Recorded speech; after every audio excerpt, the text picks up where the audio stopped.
May 31st, 1916. The North Sea. 250 warships, the mightiest naval forces ever assembled, are about to collide in a battle that will shake empires. Over 100,000 men aboard steel behemoths, each armed with guns that can hurl shells the weight of automobiles across miles of ocean. This is the moment the world has been waiting for since the war began. The clash between the British Grand Fleet and the German High Seas Fleet. The Battle of Jutland, the largest naval battle in human history. This is a story of one day that would decide the fate of empires. For 2 years, the world's two greatest navies had circled each other like wary giants. Britain's Royal Navy, ruler of the waves for centuries, and Germany's Imperial High Seas Fleet, the upstart challenger. Billions spent on ship construction, decades of strategic planning, the pride of two empires, all leading to this moment. But the battle that unfolds will shock both sides. There will be no clear victor, no decisive knockout blow. Instead, in the span of 12 hours, the nature of naval warfare will change forever. Thousands will die in catastrophic explosions, and both nations will claim victory. Who really won? The answer is more complex than you might think. To understand Jutland, we must go back to 1906, the launch of HMS Dreadnought, a revolutionary battleship that made every other warship in the world obsolete overnight. She was faster, more powerful, and more heavily armored than anything afloat. Britain had just reset the naval arms race to zero. But Germany, under Kaiser Wilhelm II, saw this as an opportunity. If Britain's advantage had been erased, Germany could build its own dreadnoughts and challenge British naval supremacy. Kaiser Wilhelm was obsessed with naval power. His grandmother was Queen Victoria, and he envied Britain's maritime empire.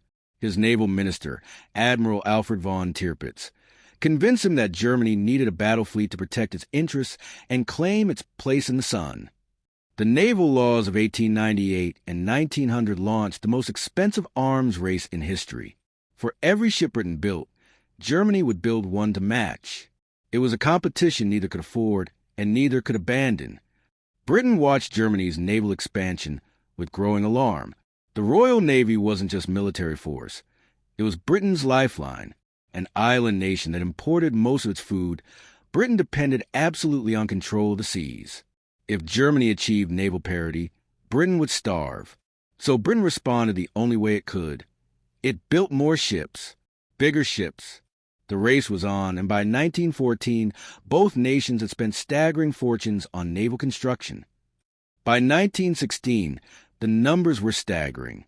Britain's Grand Fleet, 28 dreadnought battleships, 9 battlecruisers, 34 light cruisers, 80 destroyers. Combined tonnage, over 1.3 million tons.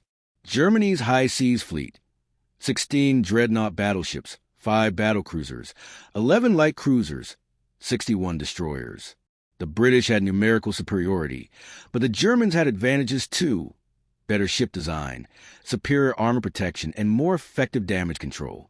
Quality versus quantity, which would prevail. When war erupted in August 1914, the anticipated great naval clash never happened. Instead, Britain imposed a distant blockade, strangling Germany's maritime trade. The German High Seas Fleet stayed bottled up in port, unwilling to risk everything in a full battle against superior numbers. This frustrated everyone. German sailors itched for action. British sailors waited for the decisive engagement. The world had spent billions on these fleets. Why weren't they fighting? For men would command at Jutland. For Britain, Admiral John Jellicoe commanded the Grand Fleet, methodical, cautious, carrying the burden of Churchill's famous remark that he was the only man who could lose the war in an afternoon. And Admiral David Beatty, commander of the battlecruiser fleet, aggressive, flamboyant, eager for glory. For Germany, Admiral Reinhard Scheer, the new commander of the High Seas Fleet, bold and willing to take risks. And Admiral Franz Hipper, battlecruiser commander, brave to the point of recklessness. These 4 men would make decisions that would determine the fate of thousands. By May 1916, Admiral Scheer had a plan. He couldn't defeat the entire British Grand Fleet, but maybe he could destroy part of it. He would use Hipper's battlecruisers as bait, luring Beatty's battlecruisers into a trap where the full German battle fleet waited. It was a classic ambush strategy. Scheer set the operation for late May. He had no idea that British naval intelligence had cracked Germany's naval codes. The British would know he was coming. May 30th, 1916. The German high seas fleet steams out of Wilhelmshaven harbor. 99 warships heading into the North Sea. The sailors don't know their destination. But in Scotland, British intelligence has already decoded their radio signals. Admiral Jellicoe receives a warning and orders a grand fleet to sea. 151 warships depart from Scapa Flow and Rosyth. The trap is set, but both sides think of the ones laying it. May 31st, 2:20 p.m. A British light cruiser spots smoke on the horizon. Contact. It's a Danish merchant ship stopped by German forces. Both fleets have stumbled into each other by accident, neither where they expected the other to be. Within minutes, Beatty's battle cruisers and Hipper's battle cruisers are racing toward engagement. The Battle of Jutland is about to begin. 3:48 p.m. The battle cruisers open fire at 15,000 yards, 8 miles. These aren't ships, they're floating gun platforms. HMS Lion, Beatty's flagship, fires first. Then the others join in. The German battle cruisers return fire. The shells, each weighing over a ton, arc through the sky, taking 30 seconds to reach their target. Both sides are firing at maximum range, steaming at 25 knots, trying to gain position. This is a run to the south. Beatty chasing Hipper, not knowing that Scheer's entire battle fleet is waiting ahead. 4:03 p.m. Disaster strikes. A German shell penetrates HMS Indefatigable's magazine, the compartment storing her ammunition. The result is instantaneous and catastrophic. A massive explosion tears the ship apart. She rolls over and sinks in seconds. 1,017 men are killed. Only 2 survive. Beatty's force watches in horror as one of their own simply ceases to exist. But worse is coming. 4:26 p.m. Lightning strikes twice. HMS Queen Mary, hit by multiple shells, suffers the same fate. Another magazine explosion. Another ship obliterated in seconds. 1,266 men dead. Beatty, watching from HMS Lion, turns to his flag captain and says the words that will echo through history. There seems to be something wrong with our bloody ships today. He's right. British battle cruisers, designed for speed over armor protection, are death traps. 4:40 p.m. Beatty's forward screen spots the German battle fleet. 16 dreadnoughts bearing down. Beatty realizes he's run into Scheer's trap. He immediately reverses course. The run to the north, now leading the German fleet directly toward Jellicoe and the British Grand Fleet. The roles have reversed. Beatty has become the bait, luring Scheer into the real trap. But Beatty is taking horrific punishment. His ships are outgunned, and men are dying with every salvo. 6:34 p.m. The battlecruiser Action claims one more victim. HMS Invincible, hit by German shellfire, explodes just like the others. Her back breaks, and she settles in shallow water with bow and stern jutting above the waves. A bizarre tombstone. Rear Admiral Horace Hood and 1,026 men are killed instantly. 6 survivors. 3 British battlecruisers lost in under 3 hours. But by now, the main event is beginning. 6:15 p.m. Admiral Jellicoe faces the most critical decision of his career. His 24 dreadnoughts are sailing in columns. To fight effectively, they must deploy into a single battle line. But which direction? Deploy wrong, and Scheer could cross the T, bringing all his guns to bear while only Jellicoe's leading ships can return fire. Deploy right, and Jellicoe does it to Scheer. With limited visibility and conflicting reports, Jellicoe makes his choice. He deploys the port. It's a textbook perfect decision. Scheer is about to sail into a wall of steel. 6:30 p.m. The battleships engage. It's the moment everyone has anticipated. Dreadnought versus dreadnought, the ultimate test. The noise is indescribable. Hundreds of heavy guns firing, shells screaming to the air, explosions throwing up massive waterspouts. The British have crossed the T. Scheer's fleet is sailing directly into Jellicoe's concentrated fire. German ships are being hit repeatedly. This is exactly the decisive engagement Britain wants. The German fleet is in mortal danger. 6:35 p.m. Scheer recognizes the danger. He orders a Gefechtsgeschwendung, a simultaneous turnaway by all ships, executed in sequence. It's an extraordinarily difficult maneuver, requiring perfect coordination, but German training pays off. Within minutes, the entire high seas fleet has reversed course and is disappearing into the smoke and mist. Jellicoe's gunners lose sight of their targets. The decisive moment has slipped away. 6:55 p.m. Then Scheer does something inexplicable. He turns back toward the British fleet. Historians still debate why. Did he misunderstand his position? Was he trying to rescue damaged ships? Was it German fighting spirit refusing to retreat? Whatever the reason, the German fleet sails directly back into Jellicoe's guns. Within minutes, they're under devastating fire again. German ships are taking severe punishment. SMS Lutzow, Hipper's flagship, is crippled. Several others are on fire. 7:10 p.m. Scheer orders his battlecruisers to charge the British line. Ran and Den feigned. Close with the enemy. It's a suicide mission designed to let the battle fleet escape. Hipper's battlecruisers, already battered, steam directly toward the entire British Grand Fleet. They're outnumbered 6-1. It's called the Death Ride, and it earns eternal respect from both sides. These ships are being torn apart, but they don't turn away. Their sacrifice buys sheer time. 7:20 p.m. Jellicoe faces another decision. He can chase Scheer aggressively, but visibility is poor, night is falling, and German destroyers are launching torpedo attacks. Churchill's words echo in his mind. He's the only man who could lose the war in an afternoon. If the Grand Fleet is lured into a trap, minefield, submarines, torpedo attack, Britain's naval supremacy ends. Jellicoe chooses caution. He maintains position, refusing to charge blindly. Critics will later call this timidity, but Jellicoe knows what's at stake. 8 p.m.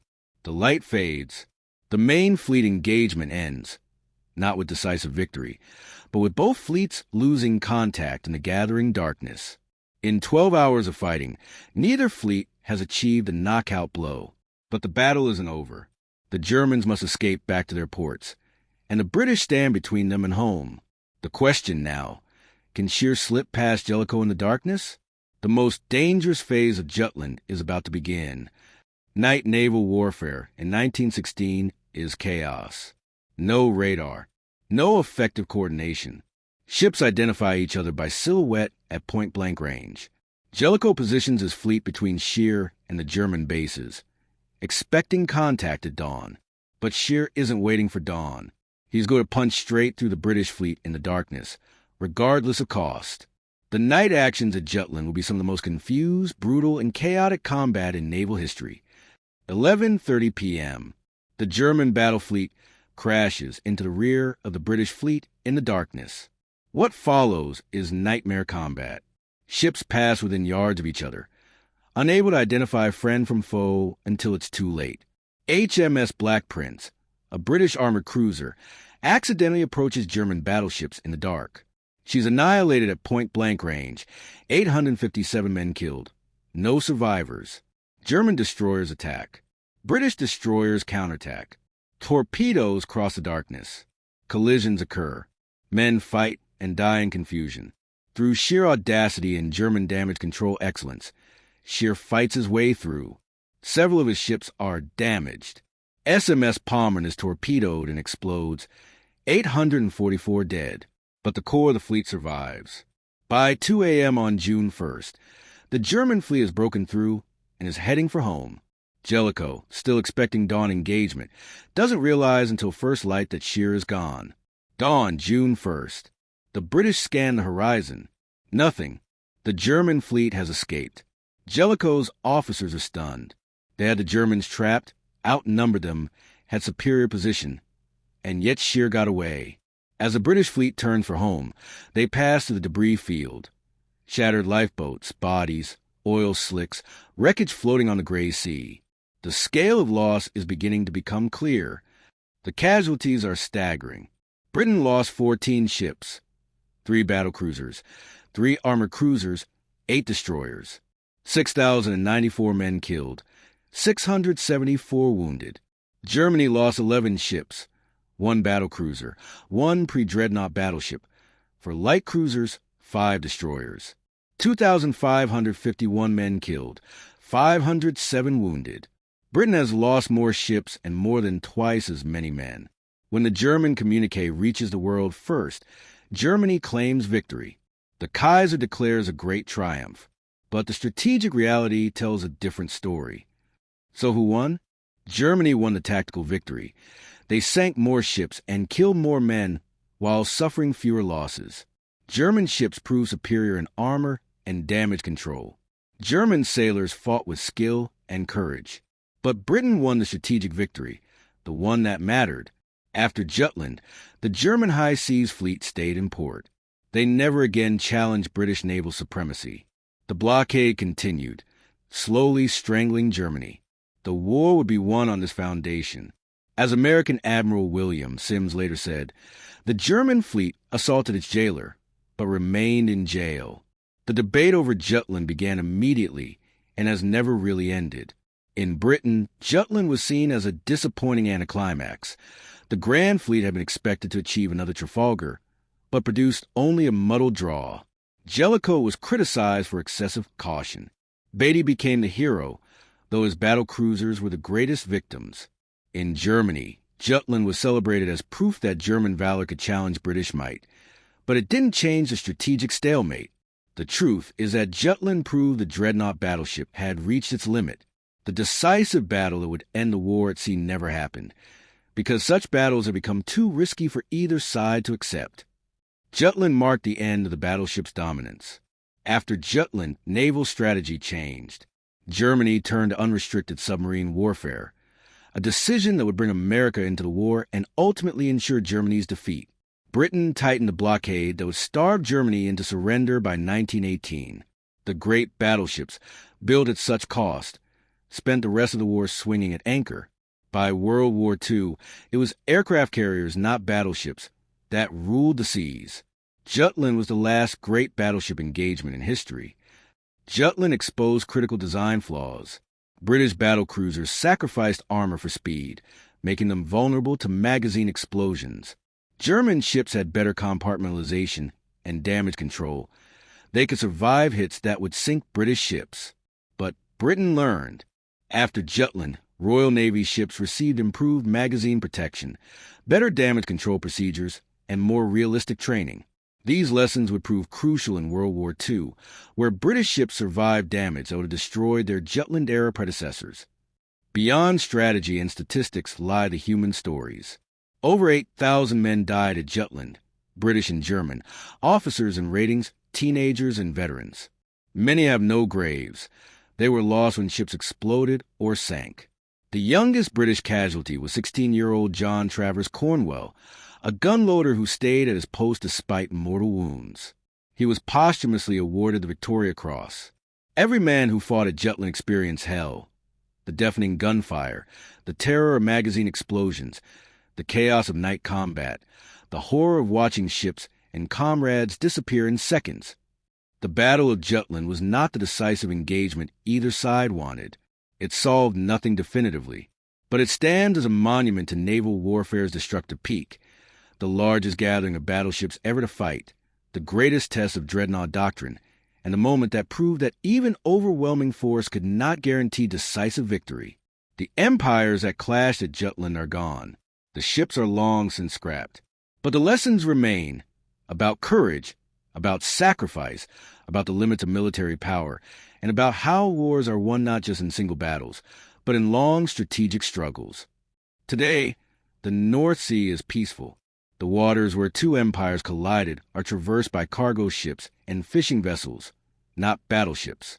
The wrecks of Jutland lie on the seabed, protected as war graves, silent monuments to a day when the world held its breath and watched two naval giants fight to a draw.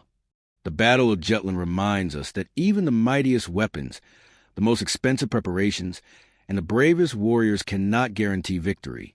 It shows us that wars are complex, outcomes are ambiguous, and the human cost is always higher than anticipated.